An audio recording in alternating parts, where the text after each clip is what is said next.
श्री सद्गुरु महाराज की, श्री सद्गुरु महाराज की। नमामि अमित ज्ञान रूपम कृपालम अगम बोधदाता शुद्धि निधि विशालम क्षमाशील यति धीर गंभीर ज्ञानम धर्म कील दृढ़ धीर समधीर ध्यानम जगत त्राणकारी अघारी उदारम भगत प्राण रूपम दयागुण पारम नमो सद्गुरु ज्ञान दाता सुस्वामी नमामि नमामि नमामि नमामि श्री सद्गुरु महाराज की। परमाराध्य सद्गुरु महाराज गुरुदेव महर्षि संत सेवी परमहंस जी महाराज। यदि प्रेम है तो कहते हैं यहाँ स्वर्ग जैसा लगता है। कोई भी बोलते हैं घर में कितना अच्छा आपस में प्रेम से रहते हैं, मेल से रहते हैं, हिल मिल के रहते हैं, एक दूसरे का सहयोग करते हैं। जहाँ प्रेम है वहीं स्वर्ग है। जहाँ वैमनस्यता है, ईर्षा है, द्वेष है, वहाँ नरक है। इसीलिए गुरु महाराज ने कहा प्रेम भक्ति गुरु दीजिए। हे गुरुदेव, हमको धन नहीं चाहिए, संपत्ति नहीं चाहिए, संतति नहीं चाहिए, रुपया पैसा कुछ नहीं चाहिए। आपसे प्रार्थना है, निवेदन है कि मुझे यदि आप देना चाहते हैं तो प्रेम और भक्ति दो ही चीज़ दे दीजिए। कोई कहेंगे प्रेम और भक्ति में क्या है? प्रेम और भक्ति में सब कुछ है। आप ट्रेन से जा रहे हैं, ट्रेन में बहुत सारे यात्री होते हैं, उन यात्रियों के बीच में आप हैं। यदि आपके अंदर में प्रेम है, भक्ति में सेवा होती, सेवा भावना है, यदि दूसरे को आप कोऑपरेट करते हैं, मदद करते हैं, सेवा कर देते हैं, सहयोग कर देते हैं, वो व्यक्ति आपसे प्रभावित होता है।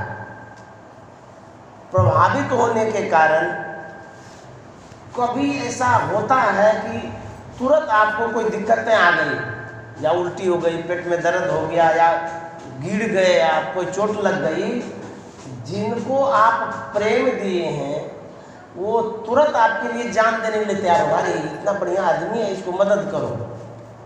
तो प्रेम से बहुत कुछ मिलता है। इसलिए गुरु महाराज ने कहा कि प्रेम और भक्ति चाहिए। भक्ति कहते हैं सेवा को। यदि आप सेवा करते हैं, सेवा से क्या नहीं मिलता है? सेवा से सब कुछ मिल जाता है। आप किसी को कुछ मदद कर देते हैं, हेल्प कर देते हैं, तो आपके लिए भी वो तैयार होता है। इसीलिए प्रेम और भक्ति मांगा गया। इसी में सब सुख है। मान लीजिए आपके पास करोड़ों रुपया है, भरा पूरा परिवार है, रुपया बहुत है, भरा पूरा परिवार है, लेकिन आपस में यदि मेल नहीं है, बहू ईर घाट है, सास वीर घाट है, और परिवार इधर है तो उधर है, तो लगेगा कि नरक जैसा जीवन हो गया। पैसा है, परिवार भी है, प्रेम नहीं है, तो वो पैसा आपको सुख नहीं पहुंचा सकता है, उससे आपको सुख नहीं मिल सकता है। यदि आप के पास पैसा नहीं है, यदि प्रेम है, पैर के नीचे भी सुख की नींद से आप सो सकते हैं।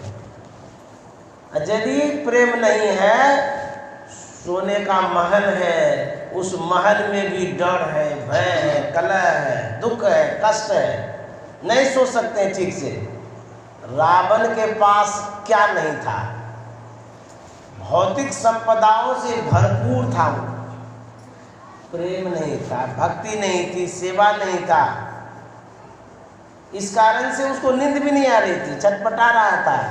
सोना का तो महल था, लेकिन सुख की नींद नहीं थी।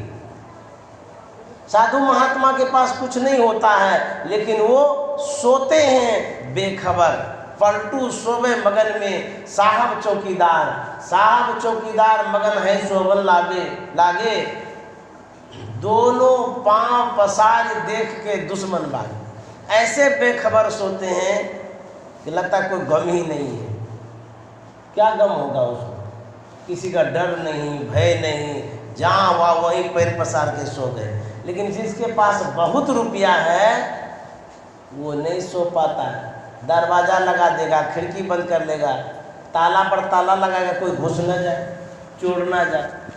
मान लीजिए 1 करोड़ रुपया है आपके बेड पर, अब उसी पर आप सोए हुए हैं, तब भी डर लगता है कि कहीं किसी को पता चल जाएगा, हमको मार के ले लेगा। तो रुपये पर सोए हैं, वो रुपया कहाँ सुख देगा, कहाँ आपको शांति वो रुपया प्रदान करता है। तकिया के नीचे रखते हैं 1 लाख रुपया, सोते जरूर है लेकिन मन में होता है कहीं कोई ले लेगा। तो रुपया है लेकिन वो रुपया आपको सुख शांति नहीं प्रदान करता है।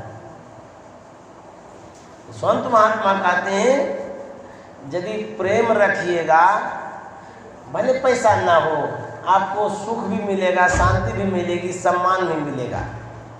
इसलिए प्रेम की मांग की। हथौड़ा ने चाबी से एक बार पूछा, ये चाबी तू तो बड़ी पतली है, बड़ी छोटी है, तुम्हारे अंदर में शक्ति भी कम है, लेकिन तुम बड़े से बड़े ताले को आसानी से खोल लेती हो, ऐसा क्यों?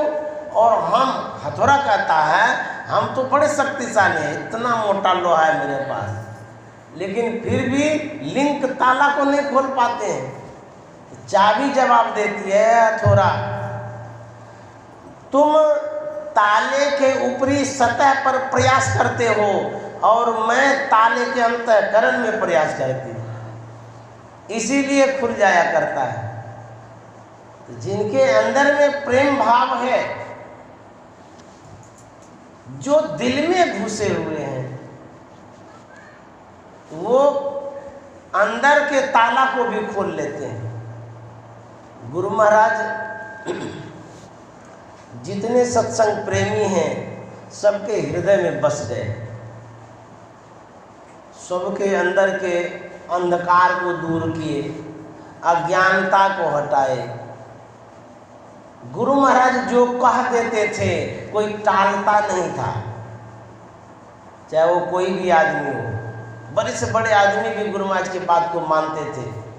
तो गुरु महाराज की बात को जो लोग मानते थे, क्या डर से मानते थे कि बाबा के पास बहुत धन है इसीलिए मानो, या गुरु महाराज कोई ऐसे थोड़ो थे कि दबंग के तरह लोगों को दबा के कहते थे मानने के लिए? नहीं, गुरु महाराज के पास अखुट पैसा नहीं था,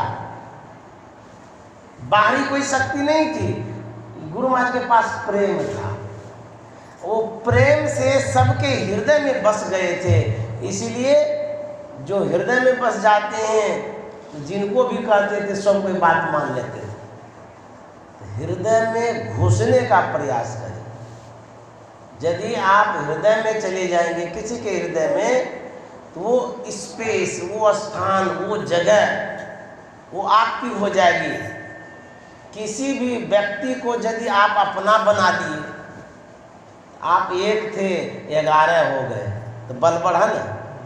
थे अकेले, लेकिन प्रेम भाव के कारण बहुतों के साथ जुड़ गए तो कितनी शक्ति हो गई।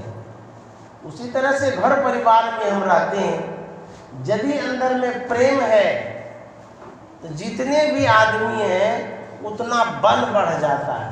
यदि प्रेम नहीं है, एक दूसरे की शिकायत करते हैं, तो समझ लिए आपका बल घट गया। अकेले कोई कुछ नहीं कर सकता है। एक फूल है, फूल को आप जहां भी चढ़ा दीजिए वो फूल ही फूल कहलाएगा, माला नहीं कहलाएगा। लेकिन वही फूल जब कईक मिल करके एक धागे में बंधते हैं, उसको माला कहते हैं। उसी माला के पहनाने से प्रतिष्ठा भी बढ़ती है। एक अकेले फूल को माला हम नहीं कर सकते। आप जिस कपड़े को धारण किए हैं उसमें धागा का समूह है, एक नहीं है, बहुत धागा है। यदि अकेले धागा कहे हम दूसरे के इज्जत को ढक लेंगे, असंभव है। एक एक धागा से किसी का इज्जत ढका जा सकता है? नहीं। वही धागा सब एकत्रित होता है, सट करके रहता है, प्रेम से रहता है तो कपड़ा बन जाता है, उसी कपड़ा से इज्जत ढका जाता है। ठीक उसी तरह से जो परिवार है वह धागा के समान है, फूल के समान है। यदि वो मिल के रहता है एक दूसरे का इज्जत ढकता है। गलतियां होती है, किससे गलती नहीं होती है? गलतियां सबसे होती है। उन गलतियों का समाधान ढूंढना चाहिए, ना कि उसका उपहास करना चाहिए।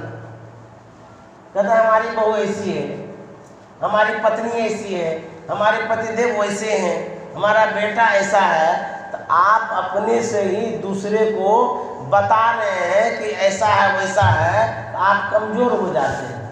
दूसरा भी आदमी कहेगा वो इनको घर में मेल नहीं है, डांट भी देता है, दबा देता है। अपनी कमियों को छिपा के रखिए। भले आपके घर में बहुत सामान ना हो, आपके गोदरेज में चाहे एक ही रुमाल हो, फिर भी उसको लगा के रखिए, ढक के रखिए। क्यों?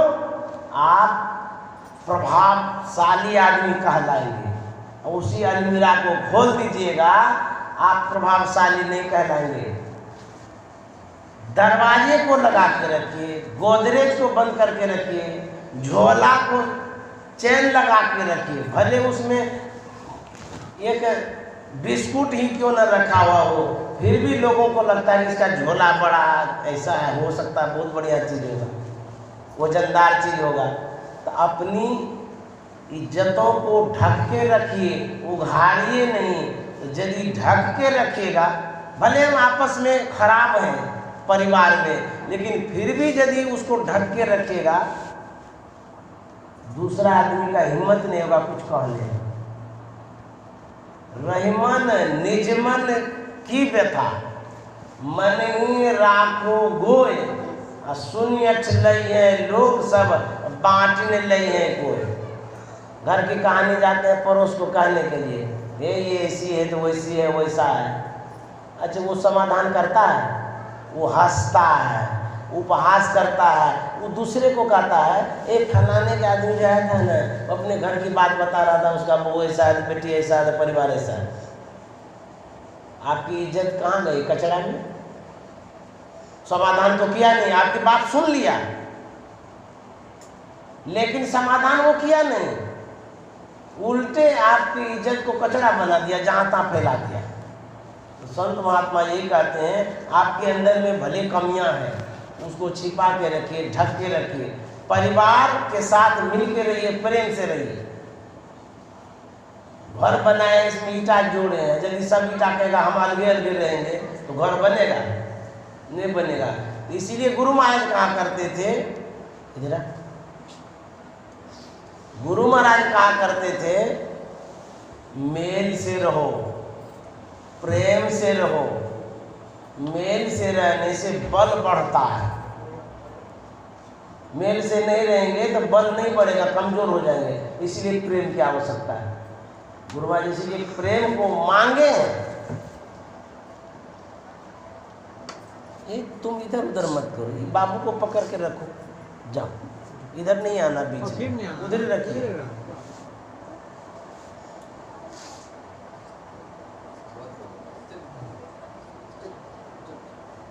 हम लोग भगवान श्री राम के उपदेश को सुन रहे थे। भगवान श्री राम कह रहे हैं, गुरुजन पुरजन सज्जन सबको बतला रहे हैं। क्या बतला रहे हैं? इस शरीर के महत्व को बतला रहे हैं। ये जो मनुष्य शरीर में हम लोग आए हैं, इसके कर्तव्य को बतला रहे थे। इस मनुष्य शरीर को जो हम प्राप्त किए हैं, इसकी विशेषता को बतला रहे थे। इस मनुष्य शरीर से हम क्या कर सकते हैं, उसको बतला रहे थे।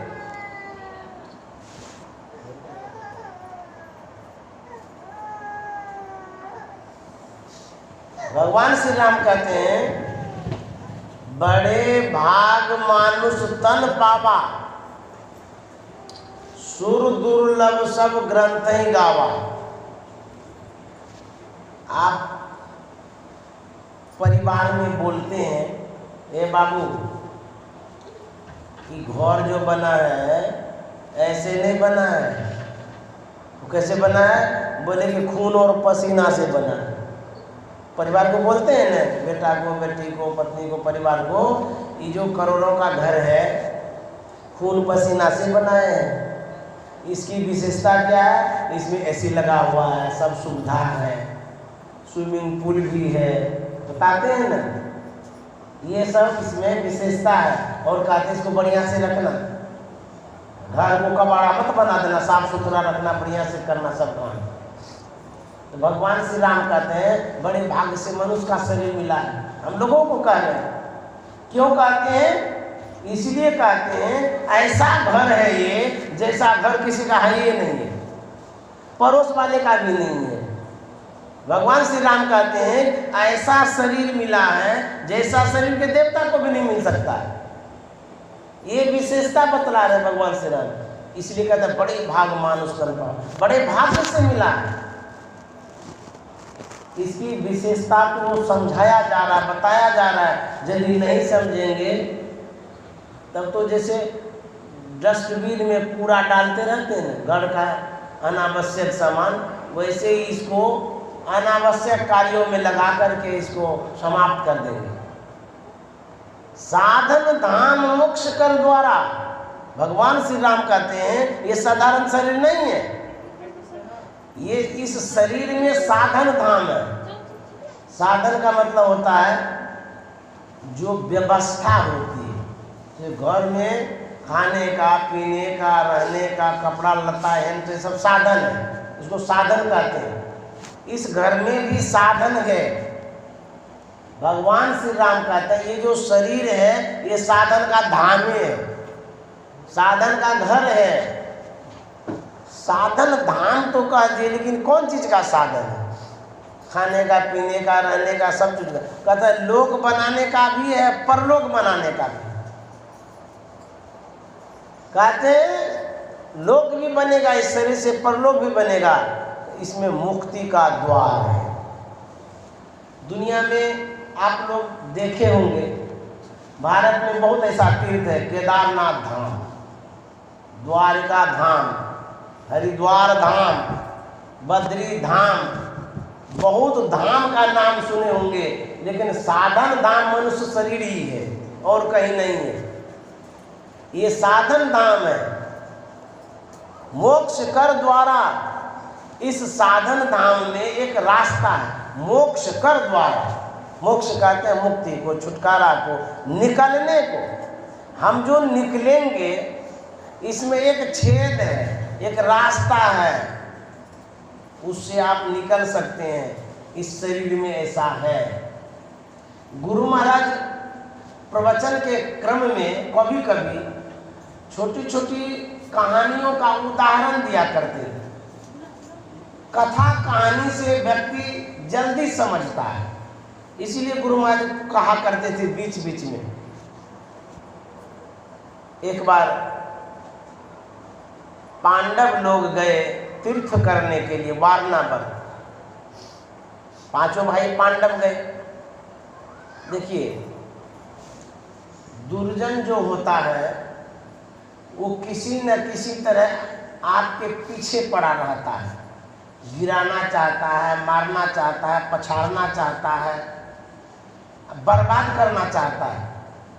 आपको पता नहीं है, दुश्मन लगा हुआ है, ये आपको पता नहीं है, लेकिन दुश्मन को भी ये पता नहीं है कि जिसको हम मारने जा रहे हैं उसके पीछे बचाने वाला कहाँ है।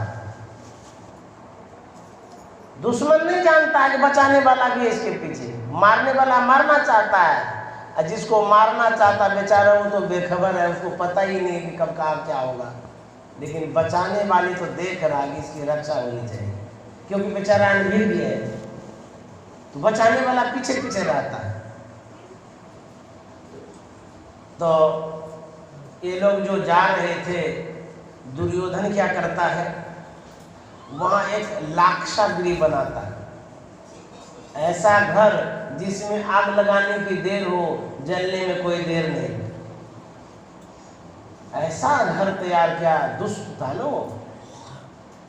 पांचों भाई पांडव, बेचारा निश्चल था, श्रद्धावान था, इसके मन में कोई भेदभाव नहीं था। गया वहां, आवास दिया गया लाक्षागृह में, ठाड़ तो गए, लेकिन जाते वक्त विदुर जी महाराज कुछ कह गए थे। देखिए, संत चाहे जहां भी रहे, जैसे भी रहे, उसका धर्म ही है उपकार करने का। वो कल्याण ही करना चाहता है, सहयोग करना चाहता है, हेल्प करना चाहता है, मदद ही करना चाहता है। विदुर जी को पता चला, क्योंकि दुर्योधन के पक्ष में रहते थे विदुर जी महाराज, थे तो दुर्योधन के पक्ष में, लेकिन विदुर की बुद्धि सुबुद्धि थी, दुर्बुद्धि नहीं थी। विदुर की जो बुद्धि थी अच्छी थी, लेकिन थे दुर्बुद्धियों वाले के संग में। आश्चर्य है, दुर्बुद्धियों वाले के संग में रह करके विदुर जी सुबुद्धि वाले थे।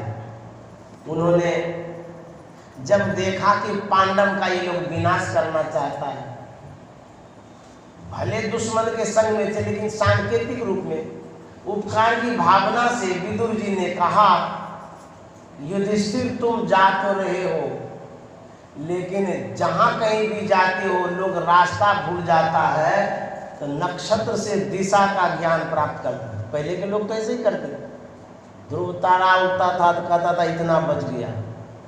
विदुर जी ने कहा नक्षत्र से ज्ञान प्राप्त करता है, और कहा कि जो कोई व्यक्ति कहीं जाता है, जहां ठहरना होता है उसको देख सुन के ठहरना चाहिए।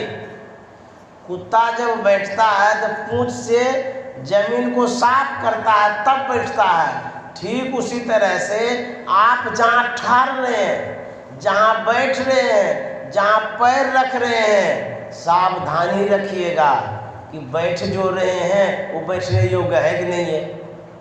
कहीं उसके नीचे पिन हो, बिछावन के नीचे आप बैठ गए, चुभ गया तो इसीलिए जब जाते हैं तो बिछावन झाड़ देना चाहिए,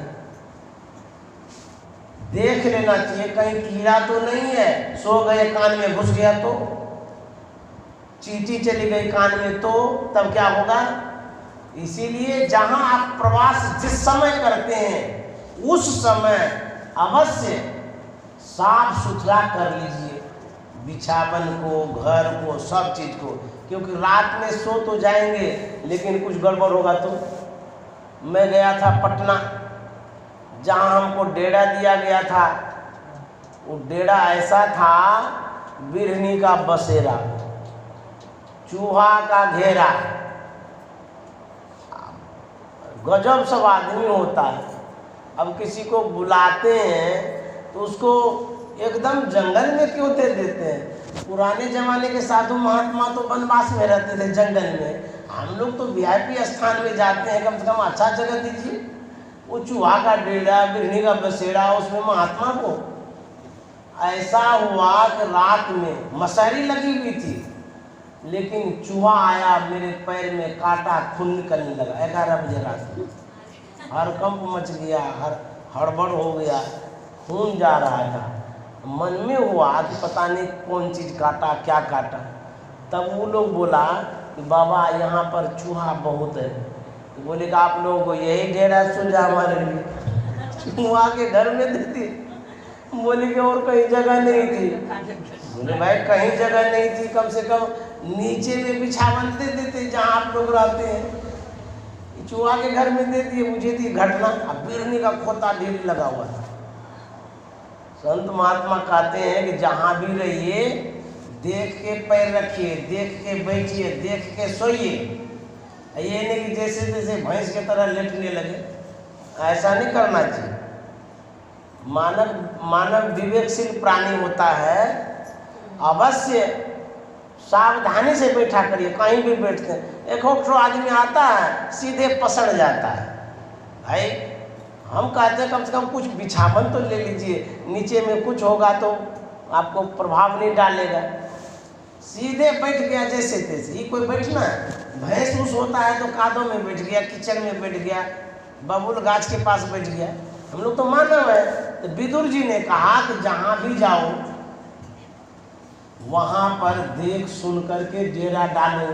संकेत में कह दिया, क्योंकि खुल के तो नहीं बता सकते हैं, नहीं तो दुर्योधन कहेगा कि विदुर ने सब भेद खोल दिया, वो मरा नहीं। तो युधिष्ठिर जी महाराज तार्किक थे, ज्ञानी थे, वो समझ गए बात। जैसे ही लाक्षागिरी में गया सब भाई, तो युधिष्ठिर जी महाराज कहते हैं कि भीम, ये जो घर है देखने में बड़ा सुंदर लगता है, लेकिन यह पता करो ये घर रहने लायक है कि नहीं है। है देखने में सुंदर, फिर भी कहते हैं कि पता करो। सोचनीय बात है। हम लोग देखते हैं कि बड़ा अच्छा साफ है, सुथरा है। जब कभी आप हॉस्पिटल में जाते हैं, बड़े बड़े हॉस्पिटल में, छोटे को छोड़ दीजिए, बहुत बड़े हॉस्पिटल में जब जाते हैं, ये इस भूल में मत रहिएगा कि यहाँ बड़ा चकाचक है। वहाँ पर बहुत ऐसे विषाणु हैं, कीटाणु हैं, बहुत ऐसे बीमारियों की कीटाणु तैरते रहता है, घूमते रहता है, जो इस नंगी आँख से नहीं देख पाते हैं। सावधानी से रहिए, कम समय रहिए, वो भी प्रभावित करता है आपको। कहेंगे हमको तो पता नहीं चलता है। वो ऐसा कीटाणु है, इस चमड़े में बैठेगा, भीतर घुस जाएगा। हॉस्पिटल को देख करके ऐसा नहीं सोचे कि यही 2-4 घंटा रहते हैं। वो तो बीमारी के लिए जरूरी हो जाता है, इसलिए वहाँ रहता है। समझ गए? वो उतना अच्छा स्थान नहीं है। वहाँ चारों तरफ से हजारों बीमारी वाला आदमी आता है, उसकी बीमारी का जो कीटाणु है वहाँ रहता है। इन्हें देखिए बहुत साफ सुथरा है, यहाँ बढ़िया योगा। निरीक्षण कर लीजिए, खोज कर लीजिए कैसा क्या है। युधिष्ठिर जी महाराज ने कहा देखने तो बड़ा अच्छा लगता है जी, देखो तो ये घर रहने लायक है कि नहीं है। भीम गया देखने के लिए। भीम की घ्राण शक्ति बड़ी तेज थी। नाक से वो जान जाते थे यहाँ कहाँ कैसा है क्या है, गंधे से पकड़ लेते। हमारे गुरुदेव महर्षि संत शिव जी महाराज थे, वो व्यक्ति को भी परखते थे, ये किस विचार का व्यक्ति है, कैसा है, नहीं है। और आपके भावों को परखते थे। यदि आप बोल देते थे उनके सामने, उस शब्दों को भी तौल लेते थे वो। बुझिए कैसे क्षमता थी। आप कोई भी बोलते थे, उन शब्दों को माप लेते थे। इतना तराजू पक्का उनका था। इस विचार का ये आदमी है, इसके शब्दों में कितनी तामसिकता है, कितनी राजसता है, कितनी सात्विकता है, ये तौलते थे बुजुर्ग। मैंने देखा है कि वे व्यक्ति सात्विक है कि नहीं है, उनके शब्द को पकड़ लेते थे। एक एक आदमी के अंदर में ऐसा होता है। अनाज हाथ में लेते हैं, व्यापारी कहता ये अनाज कच्चा है, ये अनाज ठोस है, ये बहुत बढ़िया है, हाथ में लेते हैं और हम आप नहीं जान पाते, अरे ये कैसे पकड़ लिया, क्योंकि वो उसी के व्यापारी है। उसी तरह से गुरुदेव जो थे हमारे, वो भावनाओं को तौलते रहते थे, परखते रहते थे, शब्दों को तौलते थे। भीम गया देखने के लिए, देख सुन कर गया, बोला भैया ये घर ऐसा है, देखने में तो बड़ा सुंदर है, आग लगाने की देर है, जलने में देर नहीं लगेगी। बोले अच्छा ये घर ऐसा तो है, क्या इस घर से निकलने का कोई रास्ता है? देखिए रास्ता तो गेट होता ही है, लेकिन फिर भी बोले इस घर में कोई रास्ता है निकलने का, पता करो तो। भीम देखता एक खंभा है बहुत बड़ा, उसको ठोकता है तो खाली था, उसमें पता लगाया, उसमें देखता शून्य है। पता लगाते लगाते वो लगाया तो देखा कि वो जो खाली जगह है वहां से लेकर के गंगा जी किनारे तक का रास्ता निकला हुआ है। ये जो खोह था, गुफा, ये विदुर जी महाराज करवा के रखे थे, ताकि बाहर से तो आग लग जाएगी, ऐसी छेद से निकल के ये लोग बाहर जाएंगे, बच जाएंगे। पता लगा लिया। उसके बाद युधिष्ठिर जी महाराज ने कहा कि तुम लोग सब इसमें घुस जाओ। रात में सबको घुसा दिया। उसके बाद बोला किसी आदमी को इसमें आग लगा दो, तो आग लगा दिया। अब पांचों भाई पांडव उसमें घुस के और गंगा जी किनारे जाके निकल गए। वो तो चले गए उस पर। दुर्योधन के मन में हुआ आज पांडव का विनाश हो गया। सब खुशी मनाने लगे, खूब बढ़िया से खाने पीने लगे। लेकिन ये भी पता नहीं है कि बचाने वाला बचा भी लिया। गुरु महाराज कहते थे इस कहानी से कि ये जो शरीर है, ये शरीर लाक्षागिरी है। कितना विनाशी है, समाप्त होने वाला है। पानी का सा बुलबुला, यह तन ऐसा जान। पानी पड़ने की देर है, फूटने में कोई देर नहीं। उसी तरह से गुरु महाराज कहते थे ये लाक्षागिरी है, विनश जाएगा, तुरंत समाप्त हो जाएगा। लेकिन इसमें भी एगो छेद है, हो है, गुफा है, रास्ता है जिससे आप बच सकते हैं। वो गंगा जी तक चला गया है। बोले गजब कहानी कहते हैं। आज तक तो पता ही नहीं लगा हम लोगों को कि इसमें गंगा जी भी है, रास्ता भी है निकलने का। तो पता लगाएंगे तब न लगेगा। गुरु महाराज कहते हैं आंख जब बंद करते हैं, आज्ञा चक्र में जाते हैं, वही रास्ता है। वो बिंदु का जो द्वार है वही छेद है। उसी से जब निकलेंगे, इरा भगवती गंगा पिंगला जमुना नदी, इरा पिंगली और मध्य सुषुम्ना च सरस्वती। एक गंगा को उनके तीन तीन गंगा है। तो निकलना चाहेंगे तब न, वो खोह में घुसिएगा तब न। नदी किनारे घर किया, कर्जा कर कर खाए, और कर्जदार जब मांगन आवे तो घुसक नदी में। इसमें घुसना पड़ेगा। जब तक नहीं घुसेंगे तब तो वही लाक्षागिरी में आग लगेगी, जल करके राख होंगे। इस शरीर विनाश हो जाएगा। लेकिन हमारी क्या दुर्दशा होगी? संत महात्मा कहते हैं 84 लाख योनि में जाना पड़ेगा, भटकना पड़ेगा। यही दुर्दशा होगी। जीव तो निकल जाएगा इस शरीर से, लेकिन दुर्दशा ये होगी कि 84 लाख योनियों में भटकना पड़ेगा।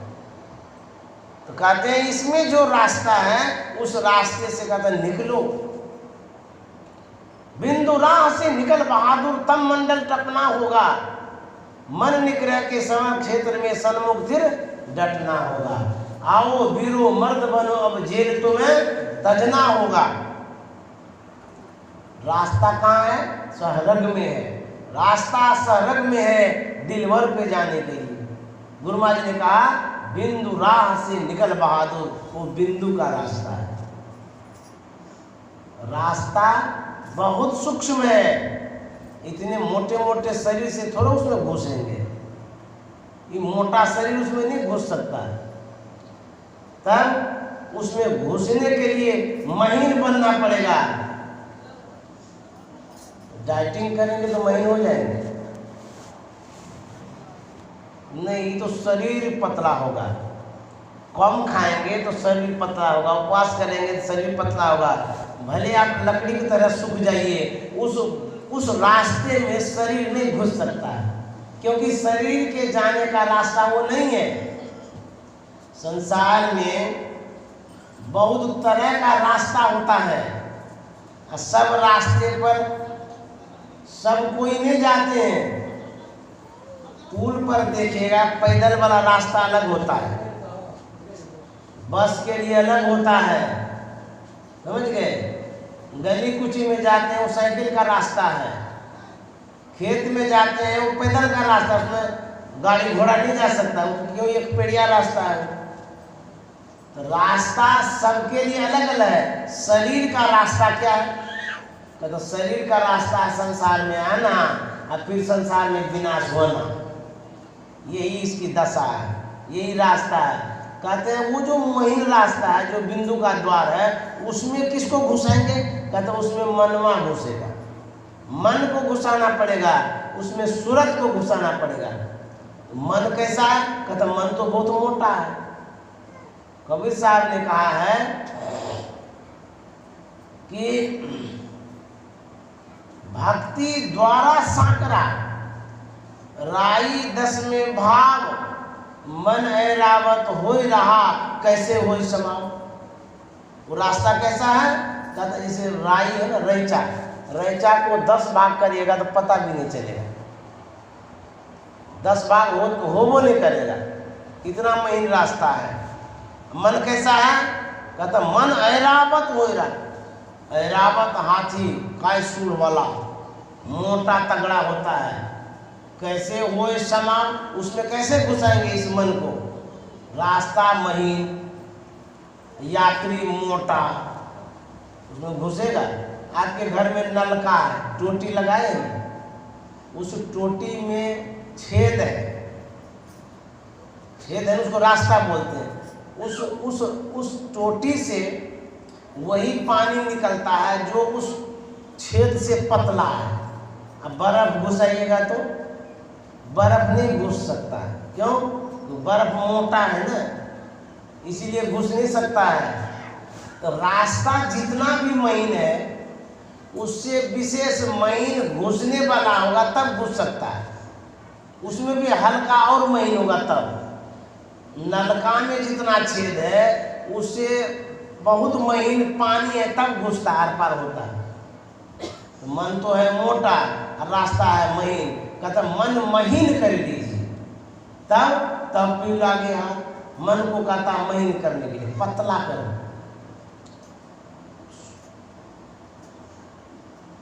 एक व्यक्ति था,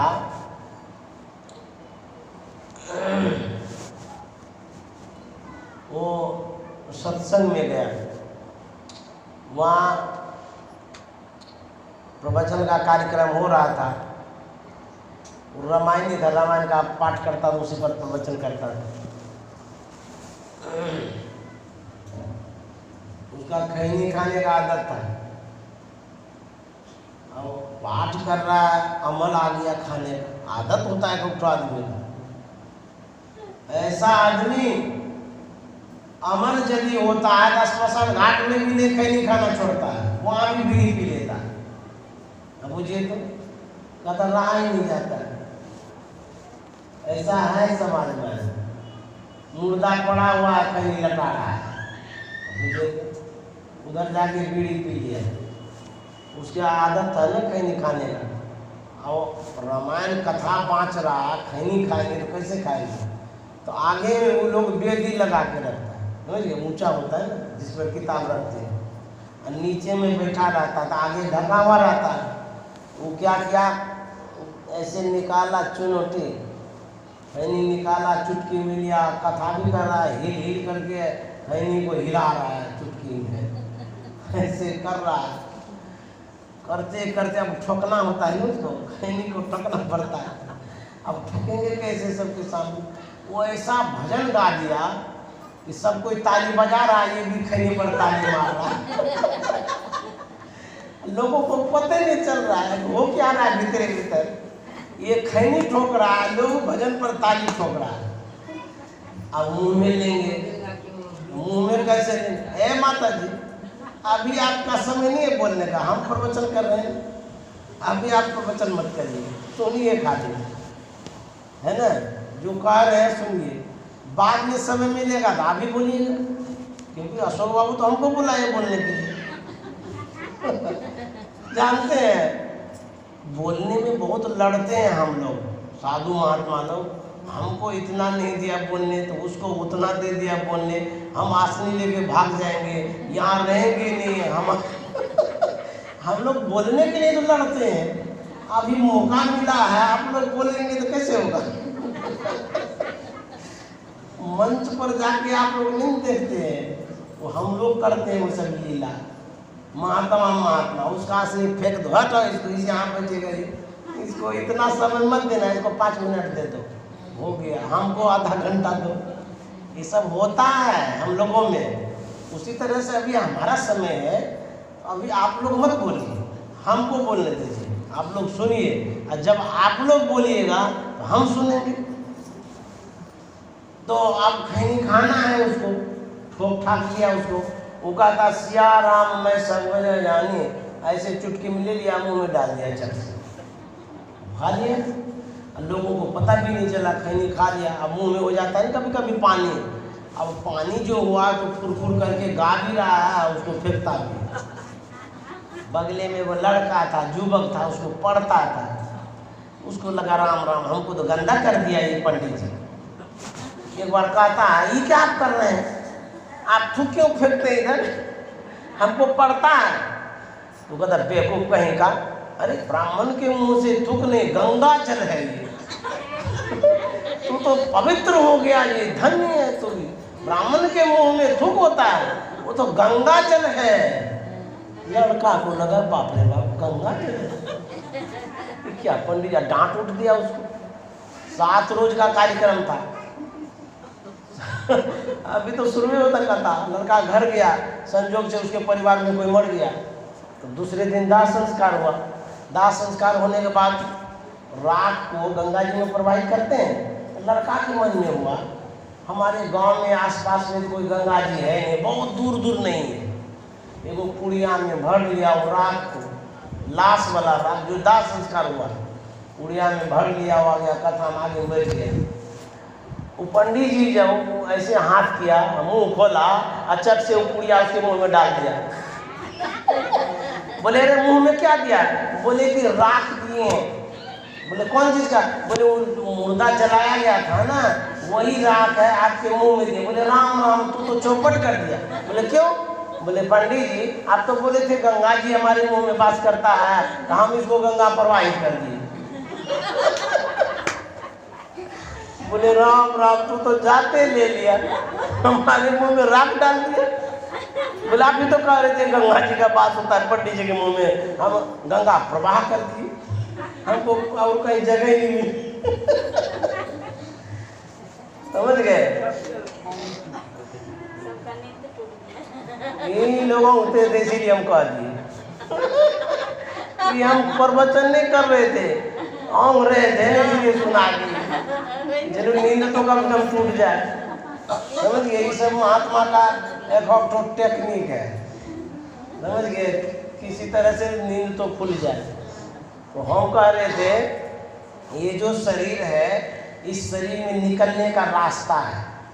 समझ गए, तो जो गुरु महाराज ने बतलाया है उस रास्ते से चलेंगे तब होगा।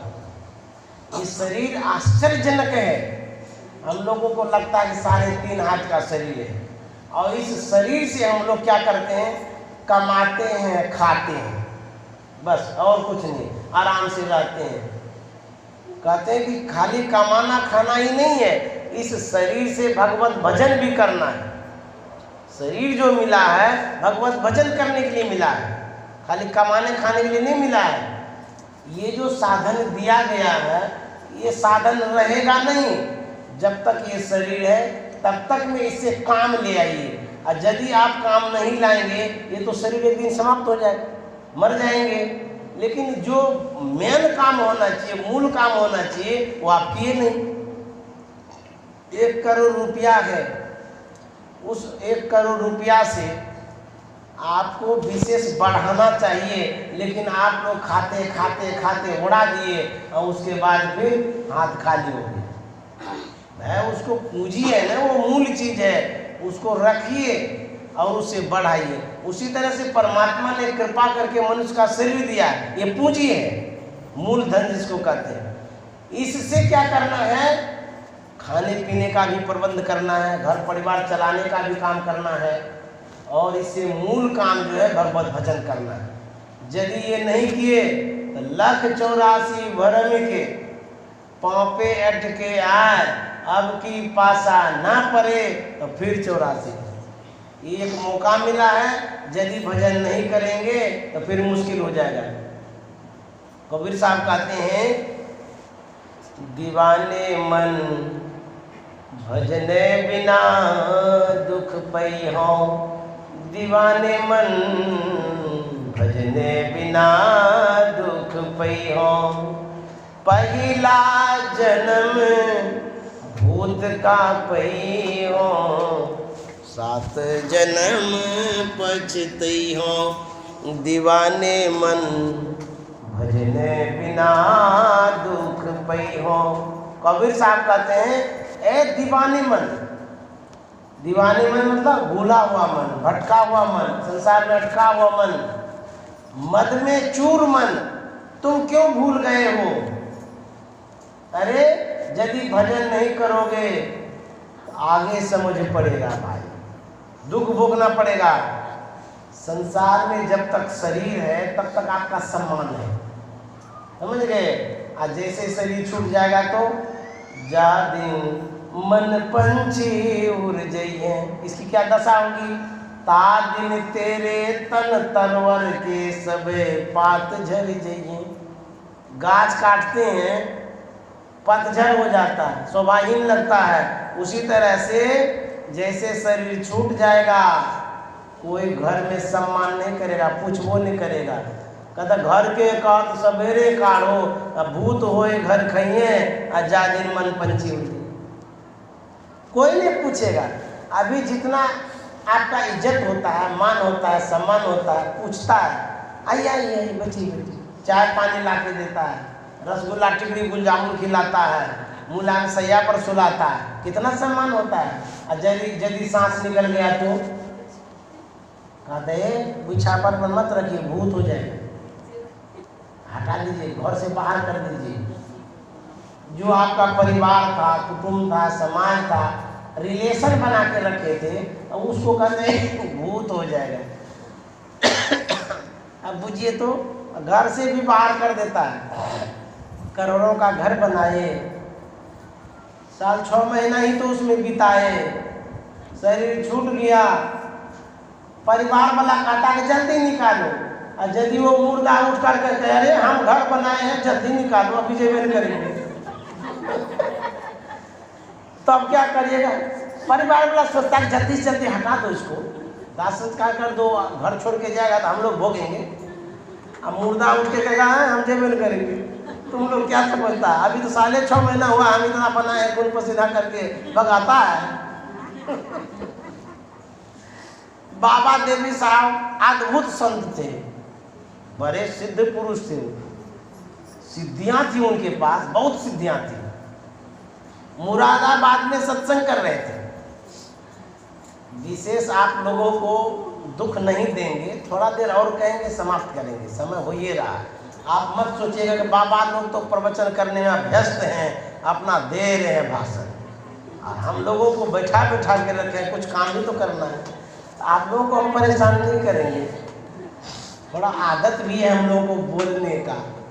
अब क्या कहेंगे, सब दिन बोलते रहते हैं, अब बोलने का ऐसा आदत हो गया है कि श्रोता उठता जाए तो ज़्यादा छोड़ते ही नहीं, सुना सुना के छोड़ते हैं, सुनिए लीजिए। अब रोज आप लोग बुलाते रहते हैं तो आदत तो बन में करेगी बोलने की, बन ही गई है, 5-10 मिनट आगे पीछे कर देते हैं, समझ गए? बाबा देवी साहब सत्संग कर रहे थे, रविवार का समय था। अब संयोग से उसी जगह श्मशान घाट जहाँ बाबा देवी साहब का मुरादाबाद में वो आश्रम है अभी, उस समय श्मशान घाट था। और हम देखते हैं विशेष रूप से संत महात्मा श्मशान घाट में क्यों मंदिर बनाते हैं? श्मशान घाट में गुरु महाराज का भी कुप्पा घाट, श्मशान घाट में ही मनिहारी में आश्रम, विशेष रूप से श्मशान घाट में आश्रम बनता है। एक मुर्दा लेके आया, उसको जलाना था, तो लोग सब लकड़ी उकड़ी सब चढ़ा उड़ा करके पूरा कंप्लीट कर दिया, अब आग फूकेंगे। एकदम बगले में था वो, सत्संगी से भीड़ ही था, कोई देख लिया तो बाबा देवी साहब से कहता है कि साहब ये तो मुर्दा जला रहा है, धुआं हो जाएगा, सबको दिक्कत हो जाएगी। तो बोले कि उसको बोल दो अभी सत्संग हो रहा है, और सत्संग समाप्त हो जाएगा ना तब जला लेगा। गया बोलने के लिए, कहा कि देखिए अभी सत्संग हो रहा है, अभी मत जलाइए और सत्संग के बाद जलाइएगा। वो लोग कहता है हम मुर्दा को यहाँ रखेंगे क्या है, सत्संग करता आप अपना करिए, हम जला वला करके जाएंगे घर, हम लोग नहीं मानने वाले हैं। जाकर के बाबा देवी साहब से कहा दिया, वो लोग मानने के लिए तैयार नहीं है। वो लोग आग फूंक दिया, दौड़ कर गए, बोले कि वो तो आग फूंक दिया, अब तो मुश्किल हो जाएगा। तो बाबा देव साहब को लाठी लिए दौड़े, दौड़ते हुए खूब जोर से ऐसे पटक के कहता है किसकी मजाल है, मुर्दा को जलाओ। तो जैसे बोला जलाओ तो उसी से मुर्दा उठ के खड़ा हो गया। सब लोग भाग गया, बोला ये क्या हो गया। मुर्दा को जिंदा कर दिए बाबा देवी साहब। ऐसे अद्भुत संत थे बाबा देवी साहब। वही कहते हैं ये जो शरीर है जब तक सांस है तब तक सब का आस है, जैसे सांस समाप्त हो गया सब फूस फास है। हाँ, न रुपया साथ में देगा, न टका देगा, न घर, न संपत्ति। यदि आपके पास कुछ है तो उसका हिसाब किताब बहू बेटी से लगा के पहले से रख दीजिए, नहीं तो वो लोग जो जानता है कि इनके पास इतना है तो प्रयास करेगा कि हमारे कब्जे में आ जाए। लालच होता है ना धन का। एक शिक्षिका थी, पढ़ाने के लिए जाया करती थी। ये सुनो माता जी, 1 बजे तक हमको बोला गया है। हाँ, उसके आगे हम नहीं बढ़ेंगे। हाँ, 20 मिनट है अभी, पूरा ब्रेक लगाएंगे 1 बजे। 20 मिनट है, हम पहले कह दिए उधर जो करना होगा अपना करिए।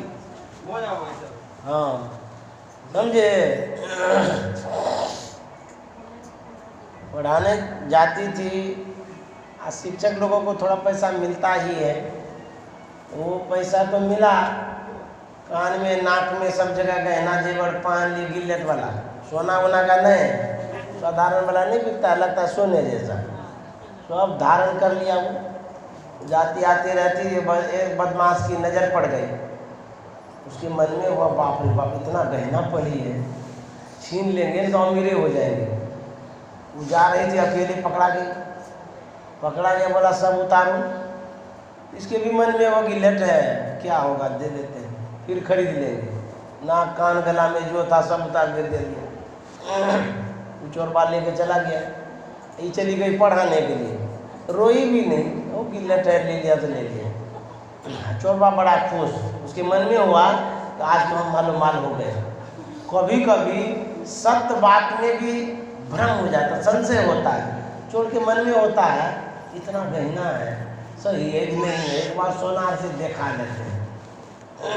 गया सोनार के पास, बोला कि इसको एक बार देखिए तो इसमें कितना गड़बड़ है, कि सही है नहीं है। वो आग जलाया कोयला का, जब खूब लौ हो गया ना, उसके बाद उसको डाला, गहना जितना था उस आग में जैसे ही डाला और सब हो गया काला। बोला ये तो गड़बड़ वाला चीज़ है, तो सो लोहा है, कहाँ से उठा के ले आए? तू काहे के लिए बताएगा, हम छीन के लाए।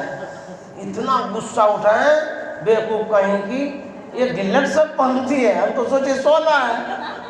आज उसको हम पता लगाते हैं। गुस्सा में आया, उसी रास्ते में खड़ा रहा, पढ़ा के देवे करेंगे, आज छोड़ेंगे नहीं। पूरा गुस्सा आ गया। उसके बाद जैसे वो पढ़ा के आ रहे थे, उसको पकड़ा, मारा तमाचा गाल में। बोले हमको क्यों मारते? बोले क्यों मारते हैं, तुम गिल्लेट पहनती है। हम तो सोचे हम आज ठगा गए, हम सोचे ढेरी सोना मिल गया, तुम गिल्लेट पहन पर कर जाते। शिक्षिका होकर भी गिल्लेट पहनती है, इतना पैसा कमाती है, सोना नहीं पहनती है। मारा इतना कि बेचारी रोने लगी। बोले हे भगवान ये क्या हो गया, सोना पहनते तब भी मार लगती कि रोते सोना की याद में, और गिल्लेट पहनने हैं तब भी मार लग गई। कबीर साहब कहते हैं गहना ऐसा पहनिए जिसमें रोना न पड़े, न कोई छीने। तो कौन सी गहना है? गहना पहिरू पतिव्रता की, अरु सत संग करुहे। गहना पहिरू पतिव्रता की, अरु सत संग करुहे। सखिया हे यो हो गहना जेतो संग साथ की, गहना अमर हुई तो हे। सखिया हे यो हो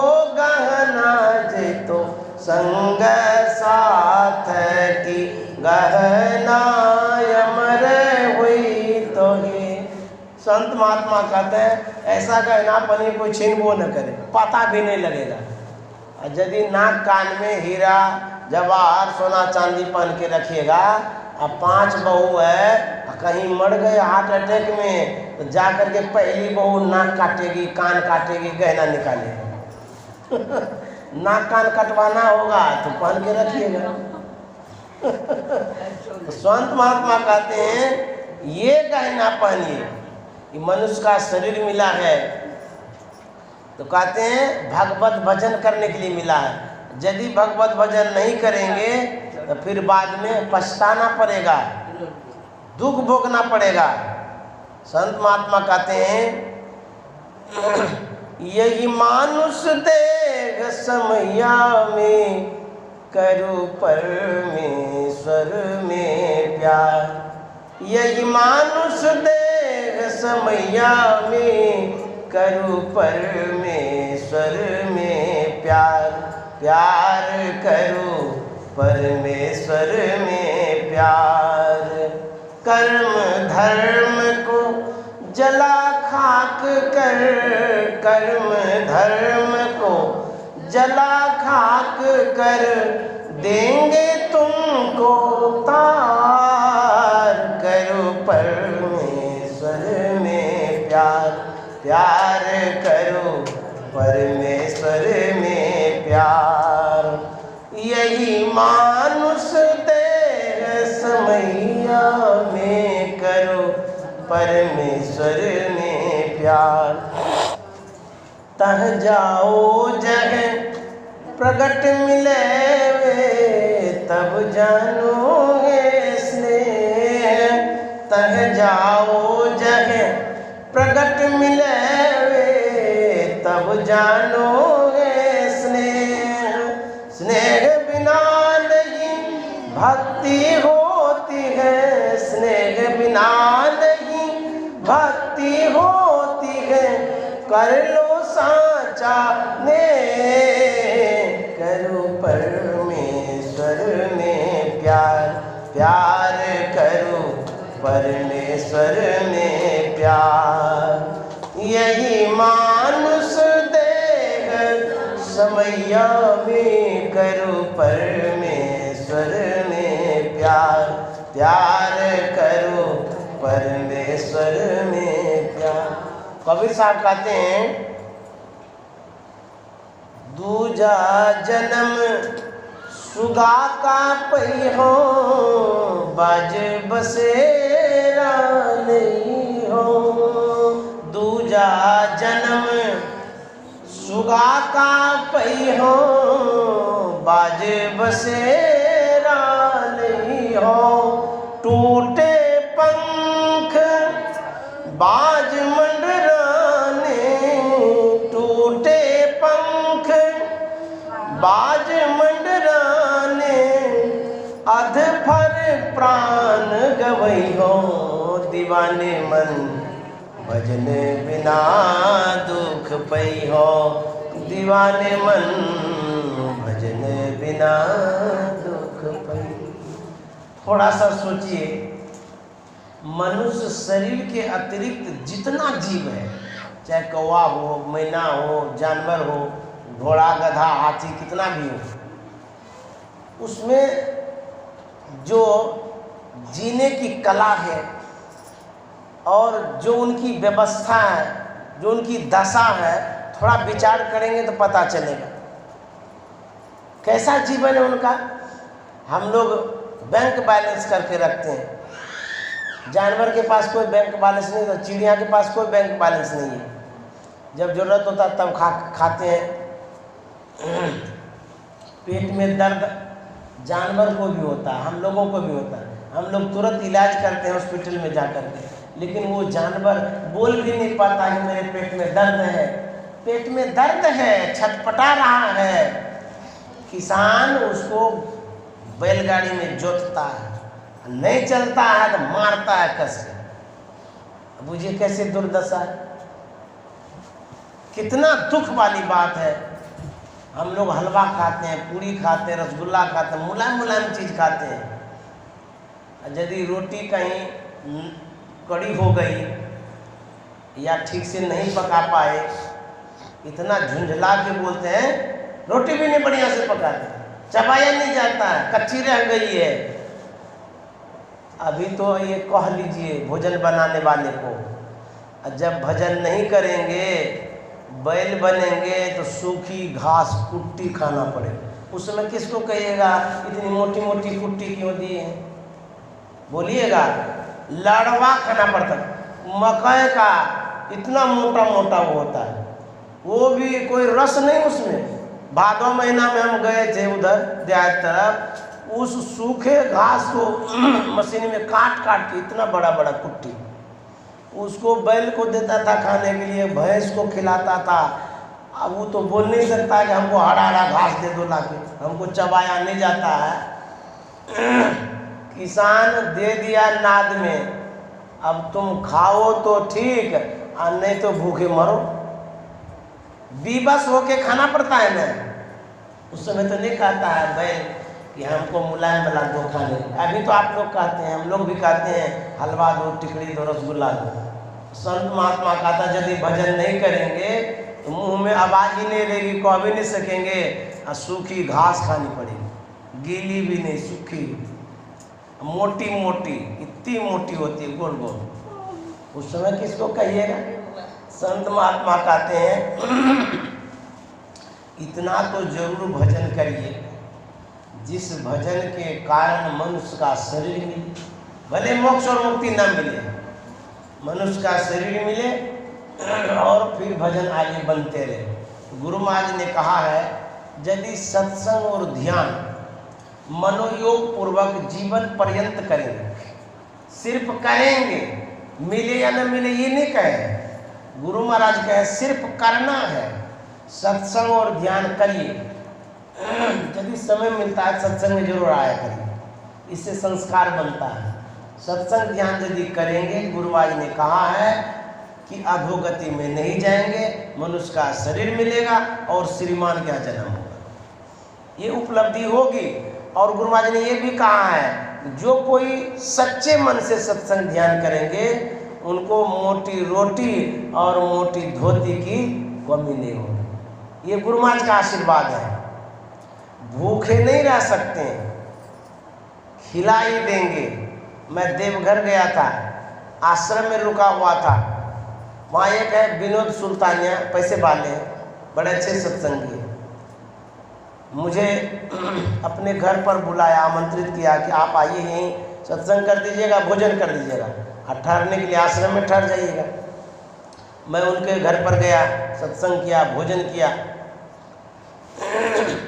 एक लड़का था जो अभी साधु बन गया है,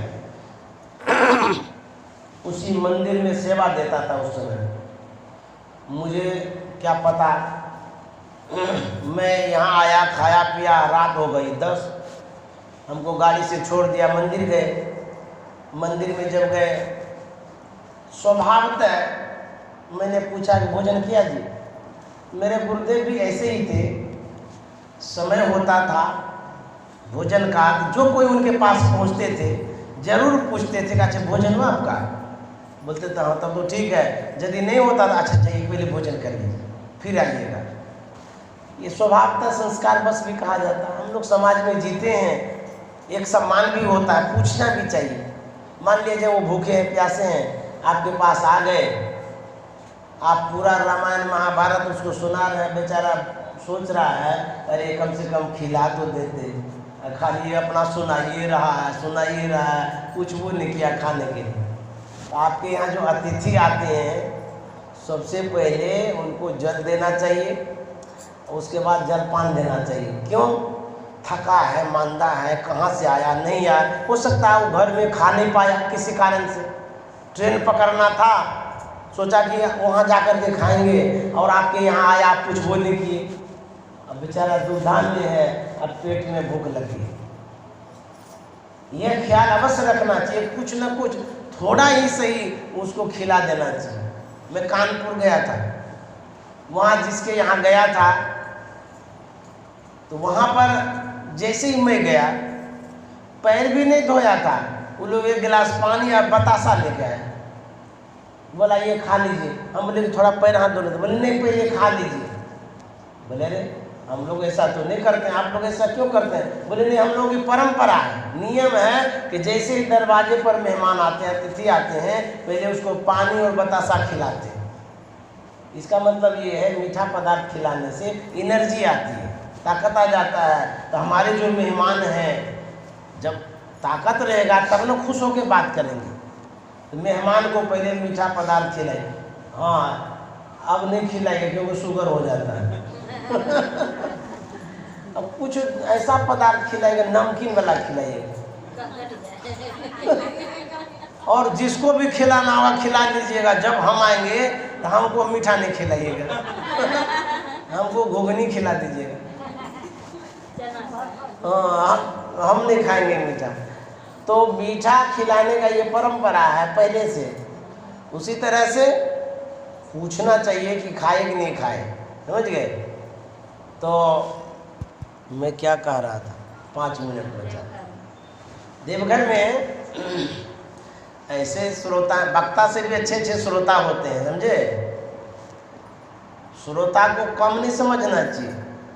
जितना ज्ञान श्रोता को होता है उतना ज्ञान शायद वक्ता को नहीं होता है। क्यों?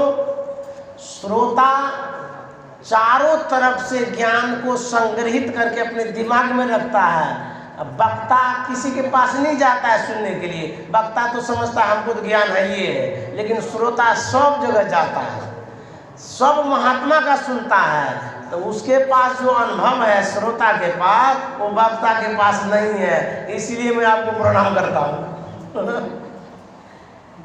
अभी पूछे बता दिए। हाँ, तो मैं गया, उससे पूछा कि भाई भोजन पानी हुआ? वो थोड़ा मायूस हो गया और बोला कि नहीं अभी कहाँ किए, अब 10 बज गए। सबके सब सुन गया उस समय। तो मेरे मन में हुआ कि खाया नहीं है। अच्छा, हम बोले अच्छा ठीक है, कोई चीज़ होगा, साग सत्तू चूड़ा कुछ भी देखो मंदिर में। संजोग से कुछ भी नहीं था मंदिर में। ऐसा मंदिर खाली कभी नहीं छोड़ना चाहिए। आश्रम आश्रय होता है समाज का, कुटुंब का, जीव जंतु का भी आश्रय है, जहाँ ठहरा जा सकता है। जो भटके हुए अतिथि है, जिसको आशा है वहाँ जाएंगे तो ठहरने का, खाने का जगह है। आश्रम में जब भी जाते हैं, हम लोग धर्म में सिखाया जाता है नहीं पान तो पान का डंडी भी चढ़ाना चाहिए, कहते हैं। तो जब भी जाते हैं कुछ नहीं है, एक मुट्ठी कोई चीज़ अनाज पानी आश्रम में दे दिया करें, समझ गए? क्योंकि कौन आएगा नहीं आएगा, किसके भाग्य में है वो खाएगा। उस दिन एक भी चीज़ नहीं मिला। हमको बड़ा दुख हो रहा, हम खा लिए, ये भूखले हैं। उसी छोटे से मंदिर में अंदर में घूम रहे हैं, शटर लगा हुआ है, इसके बाद समाप्त कर देंगे। शटर लगा हुआ है, हम घूम रहे हैं। अच्छा, हम सोएंगे कैसे? हम खाए हैं, ये भूखले हैं। हम गुरु महाराज से मने मन प्रार्थना करते हैं। वहाँ पर लगा हुआ था सब, हे गुरु महाराज ये क्या हो गया, ये लड़का भी नहीं गया वहाँ खा लेता, हम तो खा के आ गए, ये भूखले रह गया, अब सोएंगे कैसे? अब क्या होगा? घूमते घूमते आधा घंटा हो गया, पौने घंटा हो गया, हम भी नहीं सो रहे, वो बेचारा पीछे पीछे मुंह लटका करके घूम रहा है। हम गुरु महाराज से कह रहे, हे गुरु महाराज ये क्या हो गया? अब देखिए क्या संयोग होता है। 11 बज गया रात। 11 बजे रात में एक आदमी बगल वाला था, आप जानते होंगे, उसको साड़ी का दुकान है, ठीक आश्रम के बगले में उसका घर है, नाम नहीं जानते हैं, संगम साड़ी क्या साड़ी है। वो एक मटका रसगुल्ला लेके आया था। तब वो शटर को खटखटाया तो मुझे मन में भय हो गया, पता नहीं कौन आया। अरे कौन आया नहीं है, रात 11 बजे रात में कौन आएगा? हम कहते हैं अरे कौन है, नहीं है, खटखटा रहा है जी, अभी मत खोलना। खूब जोर जोर से खटका रहा है। वो कहता कि खोल देते हैं। बोले कौन है, नहीं है, 11 बजे रात में कौन आया? बोले पता नहीं कौन है, हमको भी नहीं पता, एक बार खोलते हैं। हम बोले थोड़ा सा खोल दो, बड़ा आदमी होगा तो हल्का सा शटर उठाया, झांक के देखता है। बोला आप कौन है? बोले मैं बगल वाला हूँ। बोले 11 बजे रात में क्यों आए? बोले मुझे कुछ चढ़ाना है। बोले रात में चढ़ाना है, दिन में आइए। बोले नहीं नहीं हम अब ये चढ़ाएंगे, मेरे मन में हुआ कि चढ़ा देते हैं अभी।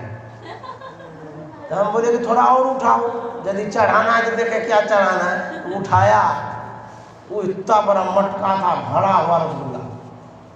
वो कहता बाबा ये ले लीजिए, गुरु महाराज को चढ़ा दीजिएगा। हम बोले आपको रात में सूझा? बोले कि हमारे मन में हुआ कि शुभ काम को देने के लिए अभी दुकान बंद करके आए, हम सोचे अब ये चढ़ा देते हैं। हम बोले कि हे जी लो, ले लिया। बोले ले लीजिए आप। बोले नहीं हम नहीं लेंगे, हम सब गुरु महाराज को चढ़ा दिए हैं। तो बोला अच्छा ठीक है, रात भी हो गई है, आप जाइए।